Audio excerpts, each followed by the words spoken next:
So we are here on the Carnival Mardi Gras with, you can't say enough, Chris Williams, the Flying Scotsman, who's no longer a cruise director. Who No, knew? I know. But he's our cruise director this week. It is. It's been really nice. It's been really nice to be here. I've been here for like 2 weeks now. I've got one more week left. But yeah, I'm traveling around now as the fleet. It's pretty nice. We're going to talk about that. Yes. But for those who didn't see our interview many years ago. Yeah, that's right. As a matter of fact, I was doing some research, and the last time we sat down, we talked about this ship. And it was on the same day as they cut the very first piece of metal to make the Mardi Gras. No way. The press release came out the exact same day. So were we on what ship were we on? Was it the Vista or Sunrise? I think it was the Vista. Yeah, I remember. And it was in the little library we had the interview. Yes. I do remember. That's a good memory. Yeah, I remember. So for those who didn't see that video, let's talk about you and during last night's show, you talked a little bit about your childhood. What brought you into the entertainment industry? I've been in the entertainment industry now since I was 6 years old. I was the face of a chocolate cookie company in the UK, and that's what I did for the first like 4 or 5 years of my life as a little kid. And then I branched away from entertainment. It wasn't a thing for me. Went to high school, done high school things, and then I was about 14. And I was in my first production of a show. I was cast as Oliver in Oliver Twist. And then that was it. I got the bug. And from then on, I just kept performing in shows. I was in bands and stuff like that. And then after I'd done so much, I wanted to fledge my wings and travel as well. So I got my first traveling job in 2000. This goes back, 2006. And that was in a resort in Spain, in Tenerife. And basically I was there entertaining guests in a hotel. Singing, dancing, playing games, doing like what the Fun Squad does, but also in the evenings, you were the entertainment. So it was quite nice. And then I came back and I thought I really want to do more. And then cruising came along. 2009, I went on my first ship, Thompson Cruises. I was on a ship called the Island Escape. I was the production singer. Then I got thrown in 6 months later as the assistant cruise director. And then 3-4 months after that, I was a cruise director with them. So it was a lot of fun, but the cruise director role on these ships in Europe are so different because you're in charge of the entire department and it's literally 50-50. 50 with the guests and performing, but 50 with the admin and all that stuff. And it wasn't something I really enjoyed. Came to Carnival as a singer, 2012. Really enjoyed that until 2015. And then the company asked, would I be interested in becoming a cruise director? And I thought about it. I was like, well, maybe it's different. And they said to me, yes, it is, because you have an entertainment director who does all of that stuff. You are just primarily in front of the guests, entertaining, doing what you do best. So for me, it was a no-brainer. And that was it. And it's got me here now to today, after many, fun, amazing things that have happened over the years, like bringing out the Sunrise, bringing out this ship, the Mardi Gras in 21. And now sitting here as the fleet cruise director, it's been a journey, to say the least.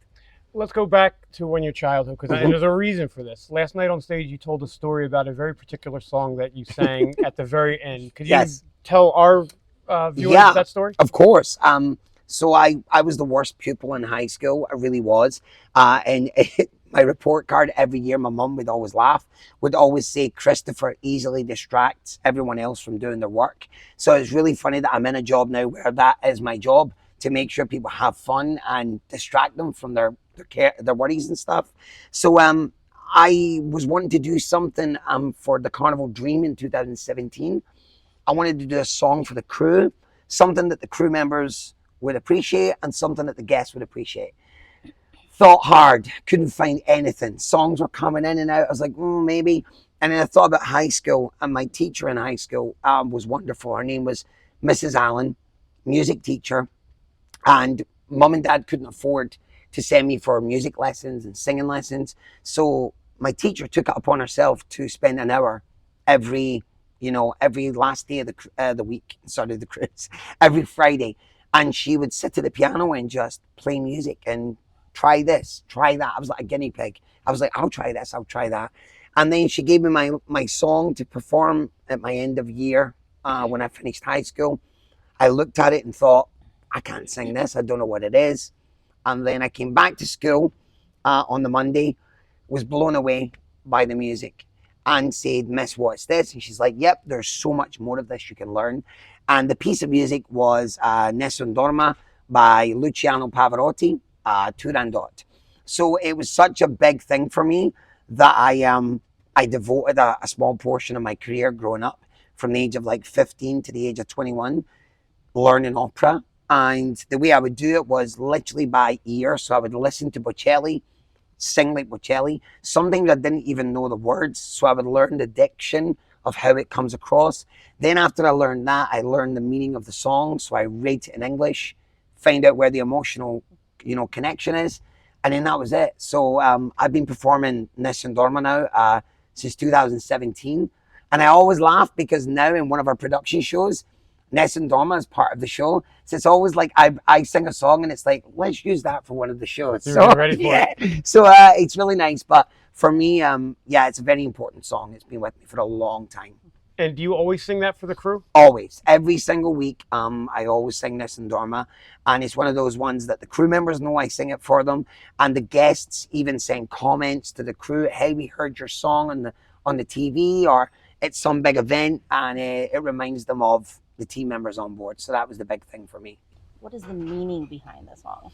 The meaning is, believe it or not, it's quite a dark song. The Madame Butterfly, Turandot, the story of the song is "None shall sleep."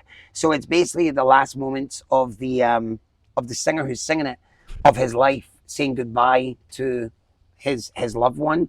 And it's a really emotional part. It's not the finale of the show, it's the end of the first act. And if you go and see, I've been to see one or two operas, the first act always finishes with something really dramatic, and then we finish with a really nice feel at the end. But that's the meaning behind the song. It's "None shall sleep," and it's got all these kind of hidden connotations of saying goodbye. And it really works well because when I think about the crew, our guests are going to say goodbye to them. Thanks for cruising. And that's the idea behind the message. It was very powerful. Yeah, I gotta tell you, I've seen you sing many times, and it's always been rock and roll and 80s music, and you have a phenomenal voice. I know you know that. Thank you. But last night in that show, that ending song, and I've never been to an opera. Yeah. But that ending song was so powerful that, let's let our viewers take a look at the song right now. It's a song now that I dedicate to the wonderful crew members on board because they're such amazing people. Tonight, folks, this is just for them. I truly hope you've had a wonderful night tonight. Take care of yourselves and each other. And this is for the crew. Thank you.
So we're back, and like I said, I'm sure you guys love that presentation, but over the microphone cannot do it justice. Do you know, it's it's funny you say that. I've seen a few versions of me doing it over the years, and it's nice, of course. But I think it's one of those songs that when you're there in the moment, and it's the emotion behind the notes, and that's what I love about it. Our carnival guests, it's sad to say, don't understand a word what I'm saying, but it's the feel. Yeah. It's that I was in idea. tears. I was literally in tears. It's the connection with it, and that's what brings that kind of message home. And that's what I love about the song as well, with the hidden connotations of our team members are not from, speak English. A lot of them, English is their second and third language, but they convey a message of love, respect, and what they do every day. And that's the same kind of idea with that song. It emotionally connects with people, even though you don't know the meaning behind it. Well, yeah, like I said, I didn't understand a word of it, Yeah. but I was literally in tears at the end of the point. I literally had tears coming down my face. So I know you're not a cruise director on every ship now, but if you ever have the chance to sail with Chris and you get to see that show, you will walk away just thank you very much. Unbelievable. Bravo. I mean, it was Thank that you. So let's talk about, I get messages all day long because of my presence and my affiliation with Carnival and people who want to get jobs on Carnival, specifically entertainment jobs. So how does one go about, I always just refer them to jobs.carnival.com, but more specifically, are there agencies, is there better ways to get a job on Carnival in the entertainment department? Yeah, there's lots. There's so many more now than we had back in the day. A lot of it back in the day was who you know or turn up to certain auditions and things like that. For me, it's we have carnivalentertainment.com. So we have all the information where you can literally go online, and it's got all the job requisites of what you need for each job. And usually the way it goes is you apply for one of the roles. So say, for instance, you want to be a fun squad, you would go online, you would apply. Then if you hear back that you're successful, you would have a higher view interview. So a lot of our stuff is done now where we have a video interview where we get to know their personalities with like 7 or 8 preset questions that showcases who they are. It could be stuff like, tell me one of your funny jokes, or what have you done experience with entertainment in the past? So we get to know them really well. And if they pass that stage, they may even be called for a face-to-face. But sometimes you can even go, if your higher view and your audition is so good, you can go straight from there to then be saying, okay, we'd like to offer you a position with Carnival. Of course, we have to do the right things. You have to get your medical done. You have to get a visa, all of that stuff. And then once you have it, it's just a case of then the waiting game of, okay, we're ready to place you on a ship. And then once you're in, it's one of those jobs which is wonderful. You're part of the family. And some of our fun squad, for instance, work 7 to 8 months at a time. And a couple of months into their contract, they do something where they bid on another ship. So say there's a ship like the Legends going to Europe, really want to see Europe. They bid for that. And then what happens is we have a list of team members that want to go there. And then due to like their job merit and how well they've done, would they be a perfect fit for this ship? And if not this one, where else would they go? So that's the way we do it now. With musicians, we have like auditions in Atlanta, all around London, everywhere, and for cast as well. So there's more of a presence in the employment world. We do a lot of conventions and stuff now where we're always looking for people like technicians as well. And now being a fleet cruise director is another big thing as well. Even though we like to promote within, we want our team members to work up from fun squad to cruise director. There's also other people from other companies that would love to join this company. Sure. So it's all about the interview process, and that's how they go about it. We've been fortunate enough to be part of the Carnival family for 20 years, plus years in many different capacities. I can tell you, it really is. If you're interested in a job on board, Carnival is the way to go. Sometimes cruise ships get a bad rap for employees. There's a lot of work involved. A lot, yes. But being on board and living on board is also, it's a dream for a lot of people. Yeah, it really is. It really is. If you want to see the world, if you want to save money, it's a great thing. I always say it's a bit of a youngster's game, meaning like when you've left college, coming into this is a great apprenticeship to learn not just the job, but learn life lessons, everything. It teaches you a lot about respect, about working in a small environment, of having your own bubble of friends.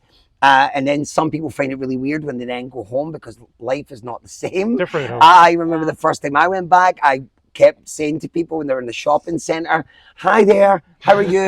And people are looking at me like I'm strange, but then I keep forgetting, oh, I don't have a name badge on, I'm not working. So it's kind of, that's the way it is. But it teaches you a lot about respect, and of course, respecting each other, different cultures, different, religions, everything like that. It's a really big learning experience. Now, I think most people know you from the cruise director role because you've been everywhere on all the ships. And I tell people, and I'm not saying this because you're in front of me, I think you're the best cruise director on the Seven Seas, not just Carnival. Much. Thank you. You do things that you just don't see anywhere else. And, we always love sailing with you. Thank you. But now you're not a cruise director no more. No. And when I saw your initial, your video that you put out, and you spent about 3.5 minutes saying, "I'm no longer a cruise director with Carnival," baiting people a little bit. That was in November, I thought. It was, yes. So I know before that you were really working on your social media presence. And how has becoming the fleet cruise director changed things for you? Are you still on board a lot? Do you work in the office? Are you still working on your social media presence? It's to be honest with you, the role itself hasn't fully hit home yet. I got the job in November. I had come to a crossroads where I'm 40 this year, and I was looking at the next step of where I could progress to. Being a cruise director is wonderful, but it's one of those things of, I had a bucket list of things to do as a cruise director, and I ticked them all off. Once I opened this ship in 21, that was the pinnacle for me. And it's been nice, and I love the position, but I'm thinking long term now, being a family man with my daughter. I want to be able to have a job and employment of how I can go further. And now moving into this role, I'm on a different ladder now towards other things, One of the big things that I have a passion for is creative, being part of the creative process, putting things together, making shows, making events. And that's what I would love to be a part of in the future. But that's something now that being on this ladder is something that I can work towards. But yeah, it was a big decision. It was a big one. Me and the wife sat down and we talked about the pros and cons. But the great thing is also, I have to step in at any moment. So if there is someone that drops due to illness and we're traveling, then we come straight in without a handover, and we take over and we do our thing. And the funny thing with me is, of course, having my own one-man show, it's quite a nice blessing going to ships, because when I go there for 2 weeks, if there's any cancellations due to bad weather, the dancer's injured, they have a show that they can then put in. So that's another great thing, because it still gives me that outlet to perform. But I perform. I was telling friends, when I'm at home, I'm performing all the time. My calendar's fully booked for weddings, corporate events, after dinner speakers, being a dad. Yeah. I just did my first after dinner speaker event last year. And that was another experience, and it was me turning up to a room of 500 ladies over the age of 65, and me entertaining them through stories and song about the cruise industry, talking about what it's like to be on a ship and all that stuff. So I'm always working, and I've always got that outlet, which my wife was worried about. She thought the performance side, it would affect me, but there's so many more outlets for me to perform. It's nice now that when I'm on here, I can concentrate on helping the generation that are about to come up, our next future cruise directors, which we need more than anything else. Now, when you say you do events like weddings and stuff like that, do you have a website for that? I do. It's just social media. So everything, a lot of my wedding bookings are through Facebook, Flying Scotsman CD, and Instagram as well. So I'm fully booked for 2024. So every time I have a vacation, I do 3 months on the ship, 1 month at home. But when 1 month at home, I'm working maybe 2 or 3 weekends doing these functions. And it's good because the family can travel with me. We go on like adventures, wherever we go and stuff. So it's nice. But yeah, with this new role, the 3 months on, it's nice because I get to travel. So I get to spend a couple of weeks here, a couple of weeks there. I'm going to Australia in March, and then Asia as well for one of the crossings. So I'm excited. Lots of cool adventures, and it's nice to get to do a bit of both. Any questions? Nothing I can think of. Well, very cool. Thank you for taking the time to sit down with us. Listen, we're always appreciative of your time. Sal, it's always a pleasure. And honestly, it was nice. I had a conversation a couple of years ago, and I just remember how fresh it was back then. I was even though I've been at CD for maybe 2-3 years, even back then, I still didn't know the stuff that I know now. And that's the great thing about being on a cruise ship. You never stop learning. And if you say that you have finished learning, then you're in the wrong job, because every day we learn something different, not only about our jobs, but what every other person has to go through, because the trials and tribulations of a cruise ship is a lot.